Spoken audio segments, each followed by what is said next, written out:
cancer is a very serious topic. I'm sure every single one of us has somebody that we know, whether it be a friend or a family member or a neighbor, who's been affected by cancer. So the work that we do with the Terry Fox Walk is really important because all of that money gets donated and it goes directly towards cancer research. And without cancer research, we don't have the money to hopefully find a cure.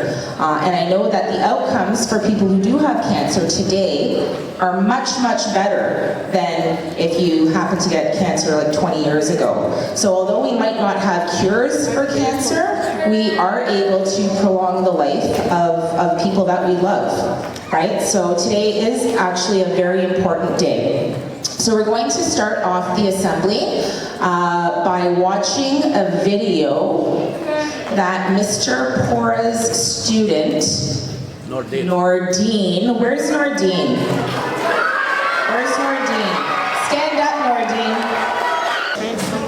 I had the opportunity to preview this video, and it's quite good. So let's just have a look and a listen. Stanley Fox was born on July 28, 1958 in Winnipeg, Manitoba. When he was 10 years old, he moved to Port Coquitlam, BC. As a young child, Terry Fox had a lot of perseverance and patience, and he really loved basketball. Even though Terry Fox was not the biggest, he never gave up on his dream to become a professional basketball player. Then he was finally able to make it to the basketball team, and at grade 12 he was the athlete of the year. He then enrolled at Simon Fraser University. In March 1977, Terry Fox had intense pain in his right knee and was diagnosed with bone cancer, and his bone had to be amputated. In the months of chemotherapy, he saw many people affected with cancer. So reading an article about the first amputee to finish a marathon, he decided that he would run a marathon to fundraise for cancer. After some practice, he started the Marathon of Hope on April 12, 1980.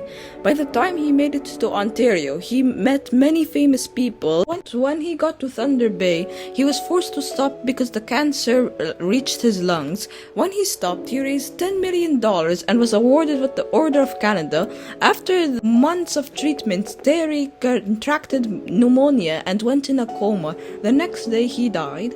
Terry Fox is beloved by everyone in Canada, and the whole nation was in mourning.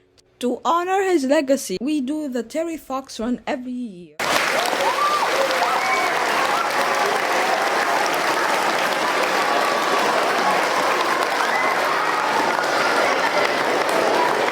That was lovely, Nordine. Just to finish off, I don't even think we necessarily have to play the second video since Nordine hit so many of the points that it would have seen already. But just a couple key points. Terry Fox was an athlete. He did discover that he had bone cancer. He did have to have a prosthetic leg. He started the Marathon of Hope, and his goal was to raise $1 million. But then he had to bump that up to $1 per Canadian at the time because everybody in Canada was supporting him. He's like a national treasure, a Canadian hero. And so far to date, so yeah, Terry Fox did die, but he didn't die without leaving a legacy. Today, the Terry Fox Foundation has raised over $850 million for cancer research. So you guys are a part of this. If you had brothers or sisters who went to this school before now, they are a part of this. Anybody who donates online is a part of this. Last thing I want to say before Ms. Slomak's class lines up to go is I want to say thank you to Ms. Atia and Ms. Slomak and Mr. Pora for being super helpers. We couldn't have done today without you. Hi guys, currently we're on the Terry Fox Walk at our school. While we're doing this, let's see a little bit about the history. Terry Fox was born on July 28, 1958 in Winnipeg. He loved to play basketball, even though he wasn't the tallest person there. Unfortunately, at the age of 18, he lost his leg due to osteosarcoma. Realizing that a lot of people he knew were also going through the same thing, he decided to start fundraising money for the cancer research. I have my France, Newfoundland on April 12, 1980. Unfortunately, on September 1st, after 143 days of running, Terry Fox had to stop outside of Thunder Bay. After that, unfortunately, cancer spread to his lungs and he fell into a coma.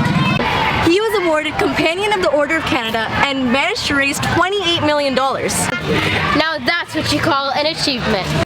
And that's why we commemorate Terry Fox every year by going on a walk.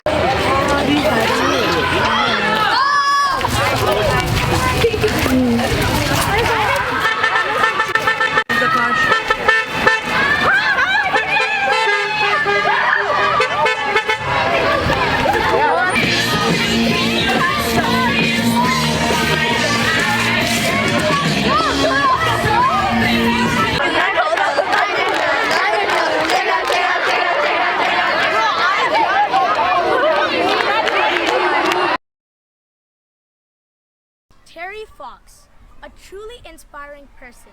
He has inspired me since I knew about him in grade 1.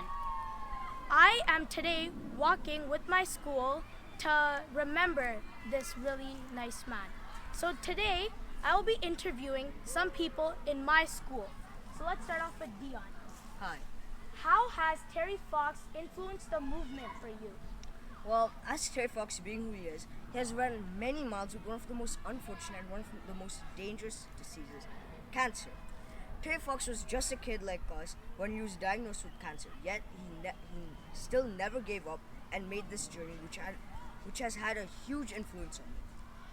So us being in our amazing community, I think Terry Fox has influenced us to continue his long-lasting journey of the Marathon of Hope, and continuing his goal of not only reaching $1 million in donation, but even more. May his legacy continue and may others join along in this Marathon of Hope.